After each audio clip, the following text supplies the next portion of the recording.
आपने बहुत बार सुना होगा कि जो फीमेल्स का एनरोलमेंट रेशियो है स्कूल्स के अंदर वो इंक्रीज हुआ है from the past few decades, ठीक है। पर एनरोलमेंट का मतलब पढ़ाई तो बिल्कुल भी नहीं है। आपने एडमिशन तो ले ली पर आपने पढ़ाई नहीं करी। तो एक बहुत ही ब्यूटीफुल एडिटोरियल आ रखा था that is about women in stem, यानी कि साइंस, टेक्नोलॉजी, इंजीनियरिंग और मैथमेटिक्स के अंदर कितनी फीमेल स्टे करती हैं। और आपने एक और लाइन बहुत कॉमन सी सुनी होगी, specially in rural areas, even कुछ अर्बन एरियाज में भी ये केसेस आते हैं कि फीमेल्स को बोल दिया जाता है आप जस्ट ग्रेजुएशन कर लो ताकि आपको रिश्ता अच्छा मिले। मतलब एक पेट्रियार्की अप्रोच रहती है, आपसे ग्रेजुएशन भी इसलिए करवाई गई ताकि आपको एक रिश्ता आगे चल के अच्छा मिले। कितनी ही फीमेल्स हैं जो स्टेम के अंदर पार्टिसिपेशन शो करती हैं। अब एक और एग्जांपल के साथ समझो इसको, जैसे बीटेक में ही चले जाओ। पहले के टाइम तो सारी क्लासरूम में मेल्स मिलते थे। आज भी जो रेशियो है मेल इज टू फीमेल्स का, वो मेल्स का ही ज़्यादा देखने को मिलता है। वैसे मैथमेटिशियन की अगर बात करें तो ज़्यादा आपको मेल फिगर्स आएँगी, पर फीमेल में सिर्फ़ एक फिगर में भी दिखाई दे शकुंतला जी की, ठीक है, इंडियन मैथमेटिशियन थे। तो यहाँ पे क्या देखने को मिल रहा है कि फीमेल रोल मॉडल्स भी आपको कम मिलेंगे। बाकी फील्ड में ज़्यादा हो सकती हैं, आज जो मैं आपको करवाऊँगी वो सिर्फ़ स्टेम के पर्पज़ से है। साइंस के अंदर टेक्नोलॉजी, इंजीनियरिंग और मैथमेटिक्स।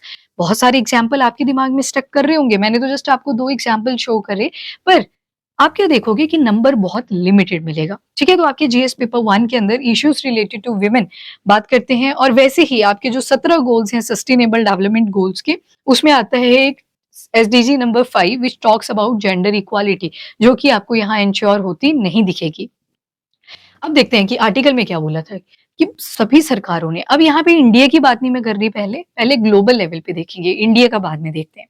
ग्लोबली आप कहीं भी चले जाओ, हर कंट्री के अंदर आपको ये वाली पार्शियलिटी ज़रूर मिलेगी कि काम तो दोनों का बराबर है, मेल एंड फीमेल्स का, पर उनकी इक्वल पेमेंट नहीं होती। इंडिया में देखोगे सेम चीज़ फिट बैठती है, तभी तो डीपीएसपी के अंदर प्रोविज़न ऐड करा गया था कि अगर मेल एंड फीमेल दोनों एक जैसा काम कर रहे हैं, तो उनकी सैलरी भी बराबर होनी चाहिए। काफ़ी सारी प्राइवेट कंपनीज़ आज इंश्योर करने की ट्राई करती हैं कि अगर डेज़िग्नेशन सेम है, तो उनकी जो सैलरी है, वो भी सेम होनी चाहिए। क्योंकि वहाँ जेंडर के बेसिस पे आपको सैलरी नहीं दी जाती, it is based on your work. अगर डेज़िग्नेशन सेम है तो payment should be same, first thing. उसके बाद कॉर्पोरेट सेक्टर में चले गए आप, गवर्नमेंट पॉलिसीज़ देख लो, बहुत सारी बनाई जाती है कि ज़्यादा से ज़्यादा फीमेल्स का इंक्लूजन हो सके हर एक फील्ड के अंदर। जैसे स्कूलिंग की अगर मैं बात करूँ, जब तक तो छोटे होते हैं तो मेल और फीमेल्स बराबर से चल रहे होते हैं। आपको मेल टॉपर्स भी मिलेंगे, फीमेल टॉपर्स भी मिलेंगी। 10th तक आप बोर्ड में देखोगे, न्यूज़पेपर में हाइलाइट किया जाएगा, अगर इन केस फीमेल्स टॉप कर लेती हैं, कि जो फीमेल्स हैं दे आउटशाइन द बॉयज़, ठीक है? टॉप 3 रैंक्स के ऊपर सिर्फ फीमेल्स ही हैं। मतलब क्या किया जा रहा है, इंक्लूजन की ट्राई करी जा रही है कि फीमेल्स और से ज़्यादा पार्टिसिपेशन करें। पर जैसे ही ग्रेजुएशन की तरफ हम शिफ्ट करना शुरू करते हैं, तो एक अ, पीयर प्रेशर आना शुरू हो जाता है कि आगे शादी भी करनी है, तो आपका जो सब्जेक्ट होना चाहिए वो उस हिसाब से होना चाहिए, ठीक है? तो ये सारी प्रॉब्लम्स आती रहती हैं कि डिस्पाइट इतनी सारी पॉलिसीज़ बनाई कि फीमेल्स को इंक्लूजन प्रोवाइड करी जा सके, पर वो इंश्योर होता हुआ नहीं दिखेगा। काफ़ी अच्छा डाटा भी मिलेगा पॉजिटिव नोट पे, नेगेटिव ज़्यादा देखने को मिलेगा, तो आप इसको अपने मेंस के अंदर यूज़ कर सकते हो। तो जिन भी लोगों का यूपीएससी का मेंस है, उनमें ये डाटा यूज़ करा जा सकता है। अब करंट स्टेटस देख लेते हैं विमेन का स्टेम के अंदर। फर्स्ट ऑफ ऑल ये किसने दी है रिपोर्ट, तो यूनेस्को 2023 की रिपोर्ट है, जिसमें ग्लोबल एजुकेशन मॉनिटरिंग रिपोर्ट बनाई गई, पूरे वर्ल्ड वाइड देखा गया, सर्वेस कंडक्ट करवाए गए कि कैसी कैसे एजुकेशन जा रही है, किन फील्ड्स के अंदर, तो स्टेम के अंदर सिर्फ 35% स्टेम ग्रेजुएट्स आपको फीमेल्स मिलती हैं। इंडिया के कॉन्टेक्स्ट में मैंने आपको बता दिया, जो फीमेल्स का रेशो ज्यादा होगा ग्रेजुएशन के अंदर, उसके पीछे का क्या रीजन है, ठीक है। और 35% से एक चीज अपने को और इंश्योर हो जाती है कि मेल्स का रेशो अभी भी ज्यादा आपको दिखेगा। आईटी सर्विसेज में चले जाओ, आज का टाइम आर्टिफिशियल इंटेलिजेंस का है, और आर्टिफिशियल इंटेलिजेंस, अभी तो आर्टिफिशियल इंटेलिजेंस आपके उसके अंदर बहुत ज्यादा इनोवेशन की जरूरत है, एसडीजी नंबर 9 की जरूरत है।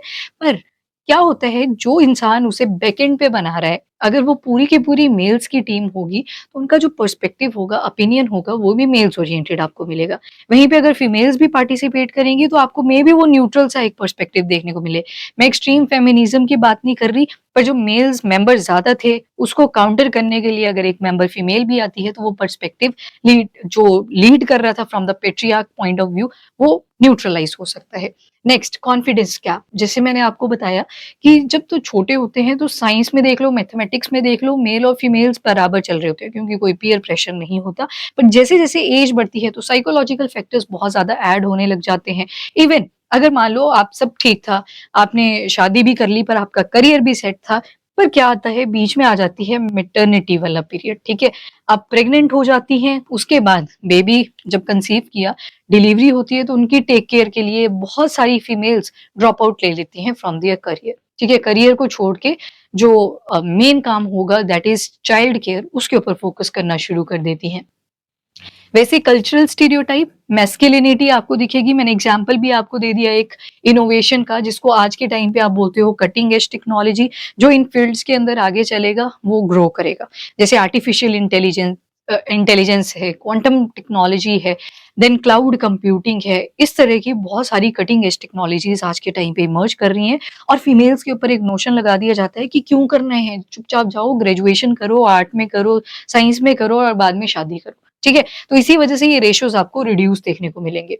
उसके बाद नेक्स्ट आता है क्लोजर एग्जामिनेशन और मैंने आपको यहाँ पे बता दिया कि जो कॉन्फिडेंस है फीमेल्स का वो लूज कर देता है जब तक उनकी बारी आती है कि कुछ हम अपने करियर में वर्क करें। उसके बाद एजुकेशनल सिस्टम, एजुकेशन सिस्टम में भी क्या किया जाता है कि करियर काउंसलिंग जब करी जाती है तो वो जेंडर के बेसिस पे करी जाती है। टीम डिवाइड कर दी गई, आप मेल हैं, आप फीमेल हैं। मेल्स को मेल्स के पर्सपेक्टिव से बताया गया कि हाँ, ये जॉब आपके लिए अच्छी है। लेट्स से जैसे आईटी सर्विसेज का ही एग्जांपल लेते हैं कि यहाँ पे जो नाइट शिफ्ट है उसमें फीमेल्स तो सेफ नहीं होंगी पर मेल्स उस शिफ्ट को कर सकते हैं as per gendered career counselling.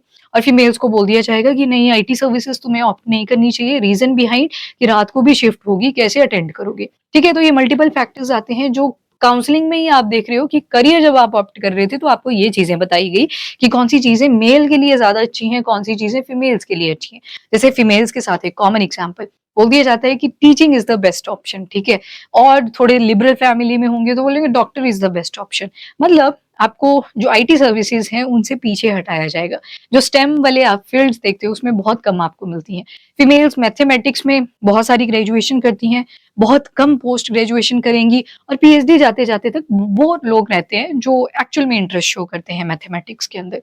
Then पेडागॉगिकल approach, मतलब पेडागॉजी का मतलब है जब टीचर स्टूडेंट को पढ़ा रहा था, उस टाइम पे अप्रोच ही ऐसी रखी। आपने मेल्स को ऐसे तैयार कर दिया कि ये फील्ड्स तो आपके लिए ही बनी हैं, फीमेल्स को आपने ऐसे तैयार करा कि आपके लिए तो बस यही फील्ड्स बनी हुई हैं, ठीक है? तो ये कहीं न कहीं जो इंफ्रास्ट्रक्चर, जो फाउंडेशन होती है ना, वहीं से डिफ़ॉल्ट आने शुरू हो जाते हैं। फिर role of education in education system, role models की कमी है, ठीक है? कितने एग्ज़ाम्पल, मैरी क्यूरी एग्ज़ाम्पल आ जाएगा, शकुंतला जी का एग्ज़ाम्पल आ जाएगा मैथमेटिक्स के फील्ड से। आज के टाइम पे आप बहुत सारे लोगों को देखते हो। पर यहाँ पे ये बात नहीं करी गई है कि आप मुझे बता दोगे कि मैम देखो ये सारी इतनी सारी फीमेल्स हैं जो कि आज के टाइम पे स्टेम में बहुत ज़्यादा एक्सेल कर रही हैं। पर यहाँ पे 50:50 की बात करी गई है कि जो जेंडर इक्वालिटी की हम बात कर रहे हैं अपने सस्टेनेबल डेवलपमेंट गोल नंबर 5 के अंदर, वो इंश्योर नहीं हुआ है। देन सेकंड आता है अनएंगेजिंग पेडागॉजी, टीचर और स्टूडेंट वाला रिलेशन और इम्पैक्ट ऑन करियर चॉइसेस। तो एक बिलीफ सिस्टम फीमेल्स के अंदर डेवलप कर दिया जाता है कि अगर आप स्टेम फील्ड में जाते हो तो क्या-क्या कॉन्सिक्वेंसेस आपको देखने को मिलेंगे। नाउ इंडिया का क्या चैलेंज है उसके ऊपर फोकस करेंगे। Number 1 high female graduation. ये देखो, ग्रेजुएशन कर लो आपको रिश्ता अच्छा मिलेगा, मैरिज के पर्सपेक्टिव से आपको पहले ही वो नजिंग करनी शुरू कर दी। पर लो वर्क फोर्स रिटेंशन, आप लेबर फोर्स पार्टिसिपेशन रेट पढ़ते हो ना, लेबर फोर्स पार्टिसिपेशन रेट, इसमें दोनों ही लोग आते हैं। एक तो होते हैं एम्प्लॉयड और एक होते हैं अनएम्प्लॉयड, पर वो काम ढूंढ रहे हैं अभी कि मुझे बस मिल जाए काम कहीं ना कहीं। तो labour force participation rate gender neutral होता है, यहाँ पे मेल्स भी आ रहे हैं, फीमेल्स भी आ रही हैं, पर एम्प्लॉयड भी आ रहे हैं, अनएम्प्लॉयड भी आ रहे हैं। यहाँ पे क्या हुआ, फीमेल का ग्रेजुएशन रेट तो हाई था, पर अब वर्क फोर्स रिटेंशन देखोगे लो है। वो इस लेबर फोर्स पार्टिसिपेशन रेट में आपको मिलेंगे ही नहीं। वो अनएम्प्लॉयड तो हैं पर दे आर नॉट विलिंग कि मुझे काम करना है, ठीक है? बोलने को करते होंगे but they are not actually interested कि मुझे भी काम करना है। उसके बाद स्टेम के अंदर इंडिया के अंदर देखो परसेंटेज ही बहुत ज्यादा हाई है। 43% फीमेल जो है वो ग्रेजुएट होती हैं इंडिया के अंदर, चाइना से भी ज्यादा है, चाइना के अंदर 40% ये रेट आपको मिलेगा।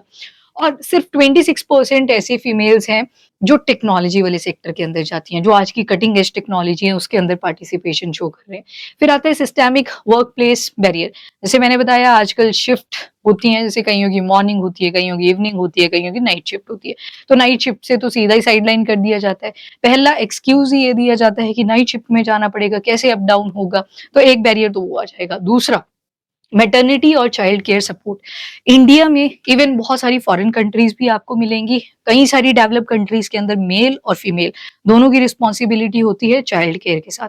पर इंडिया के कॉन्टेक्स्ट में अगर मैं स्पेसिफिक बोलूँ, और भी बहुत सारी कंट्रीज हैं पर हम इंडिया की बात करेंगे, तो यहाँ पे जो रिस्पॉन्सिबिलिटी है चाइल्ड केयर की वो सिर्फ फीमेल्स के ऊपर डाल दी जाती है कि ये तो आपका ही काम है। तो आप क्या देख रहे हैं यहाँ पे कि सपोर्ट नहीं है प्रॉपर फीमेल्स की तरफ। उसके अलावा इम्प्लिसिट बाइसेस हायरिंग और प्रमोशन के टाइम पे, हायरिंग के टाइम पे आपसे मे बी पूछ लिया जाए कि आपकी शादी अभी होनी है, हो गई है, क्या सिचुएशन है? तो हायरिंग करेंगे ऐसे पर्सपेक्टिव से कि ये तो फीमेल है, कोई ना कोई एक्सक्यूज करके आपको साइड कर दिया जाएगा। रीजन क्या है? ये जो ऊपर के हैं कि एक तो शेड्यूलिंग में इनको प्रॉब्लम आएगी कि अप डाउन नहीं कर पाएंगे, तो यहाँ पे तो मेल्स पे क्वेश्चन उठता है कि आपकी वजह से फीमेल्स नाइट शिफ्ट नहीं कर पा रही है, ठीक है? तो यहाँ पे ये क्वेश्चन भी उठता है।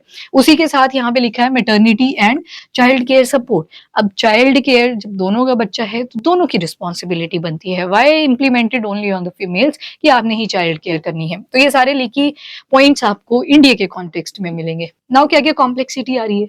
सबसे पहला है रीजनल डिस्पैरिटी। अगर आप इंडिया के नॉर्थ वाले पार्ट में देखोगे और साउथ वाले पार्ट में देखोगे, साउथ में ज्यादा एनकरेजमेंट दी जाती है फीमेल्स को कि आप स्टेम वाली फील्ड के अंदर है, जबकि नदरन वाली साइड में जाओगे, दैट इज अपर वाले एरियाज, जम्मू एंड कश्मीर वाला आ गया, लद्दाख, हिमाचल प्रदेश, दिल्ली एंड ऑल, यहाँ तक का एरिया अगर देखेंगे तो वहां पे उतनी ज्यादा एनकरेजमेंट नहीं है if compare to the southern part. Next आते हैं caste and socio economic barriers. अब देखो यहाँ पे सो कॉल्ड हाई कास्ट और लो कास्ट में डिवीजन हो जाता है, वर्ण system we will study later. तो यहाँ पे क्या बोलते हैं कि जो सो कॉल्ड लो कास्ट की फीमेल्स होती हैं, अगर वो पढ़ाई करने की ट्राई भी करती हैं तो कहीं ना कहीं जो हाई कास्ट वाले होते हैं वो उनको आउट करने की ट्राई करते हैं। आउट करने की मतलब उनको रोक देंगे कि तू क्यों पढ़ रही है, क्या ज़रूरत है पढ़ने की? तो यहाँ पे आप कास्ट और सोशियो इकोनॉमिक फैक्टर्स भी देखोगे। फिर आता है rural and semi urban challenge. Rural and semi urban areas में देखेंगे तो क्वालिटी एजुकेशन नहीं मिलेगी। मे बी वहाँ पे यूनिवर्सिटी भी है, कॉलेज भी है बना हुआ प्रॉपर, जिसमें स्टेम फील्ड के सब्जेक्ट्स आपको प्रोवाइड करे जाते हैं, पर वो क्वालिटी नहीं मिल रही है जैसी वहाँ पे मिलनी चाहिए थी। तभी तो नॉर्थ वाली साइड से देखना, हिमाचल प्रदेश में शिफ्टिंग होती है, माइग्रेशंस होती हैं लोगों की टुवर्ड दिल्ली होगी, ठीक है? या ग्रेटर नोएडा वाली साइड जाएँगे। क्या रीज़न है उसके पीछे के? ग्रेटर नोएडा जो यूपी का आपको बिल्कुल जो नॉर्थ वेस्ट वाला पार्ट है वहाँ पे मिल जाता है। तो क्यों? क्योंकि हाइली डेवलप्ड है, आपको फैसिलिटीज़ काफ़ी ज़्यादा मिलेगी और उसके लिए आपके पास फीस भी होनी चाहिए जेब में। तो ये सारे रीज़न्स रहते हैं। अर्बन प्रेशर, तो यहाँ पे मिड करियर ड्रॉप आउट्स, ऐसा नहीं है कि सिर्फ रूरल एरियाज़ में देखने को मिलते हैं, यहाँ पे भी मिलते हैं। यहाँ पे फीमेल्स ऑफिस के ऊपर, करियर के ऊपर अपनी फैमिली को ऑप्ट करती हैं। मेजॉरिटी ऑफ द केसेस में अर्बन एरियाज़ में भी यही देखा गया है। देन आता है gender imbalance in innovation ecosystem. तो हम क्या देख रहे हैं कि जो एसडीजी नंबर 9 है अपना, जिसमें हम बोलते हैं 3I यानी कि इंडस्ट्री, इनोवेशन एंड इंफ्रास्ट्रक्चर, वहाँ पे जेंडर इक्वालिटी तो नहीं है। जो एसडीजी नंबर आप 5 पढ़ते हो, वो तो यहाँ पे इंश्योर नहीं करा गया। अब आते हैं बाकी जो एशियन इकोनॉमीज हैं, उनके अंदर क्या स्टेटस है। अब जैसे यहाँ पे एग्जांपल लिया हुआ है जापान एंड साउथ कोरिया का। इंडिया का कितना देखा आपने फीमेल का ग्रेजुएशन के अंदर रेट, दैट इज 43%, यानी कि 43% फीमेल्स ऐसी हैं जो पार्टिसिपेशन करती हैं कि हमें स्टेम वाली फील्ड से ही अपनी ग्रेजुएशन कंप्लीट करनी है। But when it comes to Japan and South Korea, आप देखना 16% जापान में एंड 20% साउथ कोरिया के अंदर आपको ये डेटा मिलेगा। चाइना का इंडिया से भी थोड़ा-सा कम है। इंडिया के अंदर आपने 43% देखा और यहाँ पे 40% है। अभी चाइना की कुछ पिक्चर्स भी बहुत वायरल हो रही थी कि जैसे ग्रेजुएशन कंप्लीट हो रही है तो ऐसे डस्टबिन में दे रहे हैं, अपनी डिग्री दे रहे हैं, कईयों का ऐसे आत्मा निकलती हुई दिखाई गई थी, ठीक है? तो वो भी आपने देखा होगा। अगेन सेम हाल है इंडिया के, इसका मतलब ये नहीं है कि चाइना हमसे पीछे चल रहा है, no, they are rapidly growing, India भी रैपिडली ग्रो ही कर रहा है, क्योंकि दोनों ही डेवलपिंग इकोनॉमीज़ हैं। खैर एनीवेज़ ये दिस इज़ सेपरेट स्टोरी, उस पे हम नहीं जाएँगे। एनरोलमेंट तो हमने रेज़ कर दी, पर सिर्फ एनरोलमेंट्स काफ़ी नहीं है। जब तक एक्चुअली प्रैक्टिकल वर्क में इम्प्लीमेंटेशन नहीं होगी, तब तक इसका भी कोई फ़ायदा नहीं है। और हमें यहाँ पे जो वर्क प्लेस इनइक्वालिटीज़ हैं, उनको एड्रेस करना पड़ेगा ताकि ये जो जेंडर पैरिटी देखने को मिलती है, ये ओवरकम करी जा सके। नाउ हिस्टोरिकल कॉन्टेक्स्ट में वैसे आप अब यहाँ पे हिस्टोरिकल एग्ज़ाम्पल क्यों उठाए गए हैं कि ऐसा नहीं है कि फीमेल्स का हर चीज़ में सभी का थोड़ी ऐसे ग्रेजुएशन के पर्पस है कि शादी अच्छे ढंग से हो जाए एंड ऑल, वो सारे रीज़न नहीं होते। कईयों के एक्चुअल में रीज़न होते हैं कि हमें अपना करियर डेवलप करना है। तो यहाँ पे मैरी क्यूरी आपने सुना होगा एंड रोज़ालिंड फ्रैंकलिन है, साइड में आप पिक्चर देख लो शकुंतला जी की है, मैथमेटिशियन रही हैं। तो ये सारे एग्ज़ाम्पल हैं even from the 20th century आपने ये ऊपर के एग्ज़ाम्पल देख लिए, थोड़े और पुराने देखने हैं शकुंतला जी को देख लिया और भी प्रेज़ेंट बहुत सारे एग्ज़ाम्पल्स आप ऐड कर सकते हैं। पर यहाँ पे हमने क्या देखा वो डेटा जो कि स्पेसिफिक था कि विमेन का जो स्टेटस है वो इंक्रीज़ तो है इंडिया के अंदर पर किन पैरामीटर्स के बेसिस पे है वो क्वेश्चनेबल है। एनरोलमेंट इंक्रीज़ तो हुई है पर किन पैरामीटर्स पे इंक्रीज़ हुई है वो क्वेश्चन है। बोर्ड के एग्ज़ाम में मतलब आप उन एरियाज़ में भी एजुकेशन पहुँचाने की ट्राई कर रहे हो जहाँ पे पहले अवेलेबल नहीं थी। तो गवर्नमेंट और गवर्नमेंट एडेड स्कूल्स में फीमेल टॉप कर रही हैं मतलब आप क्या कर रहे हो जेंडर इक्वालिटी इंश्योर करने की ट्राई कर रहे हो। जैसे आप मेल स्टूडेंट्स को एनकरेज करते थे, वैसे ही फीमेल स्टूडेंट्स को भी एनकरेज कर रहे हो। तभी तो उनकी मेरिट्स आ रही हैं, ठीक है? आज के टाइम पे परसेंटेज देखना अब तो 100% ही आने लग गए।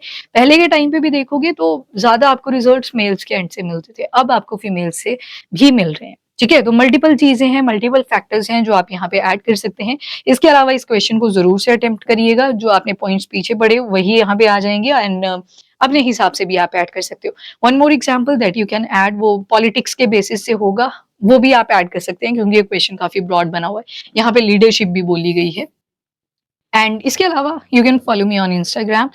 अम, यहाँ पे भी आपको एक्सक्लूसिव कंटेंट मिलता रहता है। So that's all about the कि role of women in STEM क्या था।